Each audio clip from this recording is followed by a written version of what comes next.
Hello welcome back to our channel. నేను మీ సాధన. వచ్చేదైతే అన్ని పండగలే కదండి. మరి అలాంటి పండగలకి చాలా తొందరగా అయిపోయే ప్రసాదాలు అయితే నెక్స్ట్ మన ఛానల్లో చాలా వస్తున్నాయి. దాంట్లో ముందుగా చూపించేదైతే ఈ శనగల ప్రసాదం. ఇది వినాయక చవితికైనా వరలక్ష్మి వ్రతంకైనా సరే పక్కా చేసుకునే ఒక ప్రసాదం రెసిపీ అనే చెప్పొచ్చు. దానికోసం ముందుగా అయితే ఒక బౌల్లోకి అయితే ఇక్కడ నేను 2 కప్పుల దాకా కొమ్ము శనగలను అయితే తీసుకుంటున్నాను. వీటిని పచ్చి శనగపప్పు అని కూడా అంటాం కదా, అలా అయితే తీసుకొని ఒక 5-6 గంటల పాటు అయితే నీట్గా అయితే కడిగేసుకొని నానబెట్టేసుకోవాలి. ఇలా ఒక 6 గంటల తర్వాత అయితే మనకి శనగలు అనేవి బాగా నానిపోతాయండి.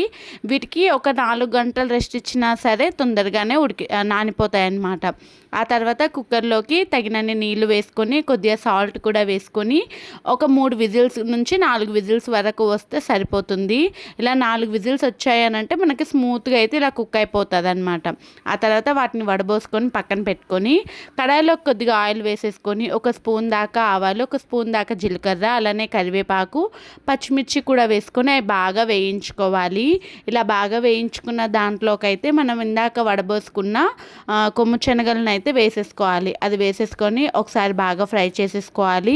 ఆ తర్వాత అందులోనే ఒక 2 టేబుల్ స్పూన్ల దాకా అయితే పచ్చి కొబ్బరి తురుమునైతే వేసుకున్నామంటే టేస్ట్ కూడా చాలా బాగుంటుందండి. ఆ తర్వాత కొద్దిగా కొత్తిమీర వేసుకొని ఒక 5 నిమిషాల పాటు ఇలా కలుపుతూ అయితే మనం ఫ్రై చేసుకోవాలన్నమాట. లేదంటే మనము కొబ్బరి వేసాం కాబట్టి అడుగంటేస్తుంది.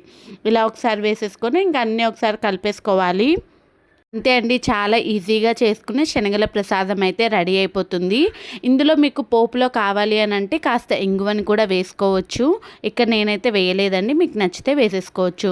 నెక్స్ట్ వచ్చే ప్రసాదాల రెసిపీలు మాత్రం చాలానే ఉన్నాయండి. అస్సలు మిస్ కావద్దు అని అనుకుంటే మన ఛానల్ని సబ్స్క్రైబ్ చేసేసుకోండి. అలానే ఈ వీడియో మీకు నచ్చితే లైక్ చేసి సబ్స్క్రైబ్ చేసేసుకోండి. అలానే ఇంకో వీడియోతో ఇంకో రెసిపీతో నేను మీ ముందుంటాను. Signing of.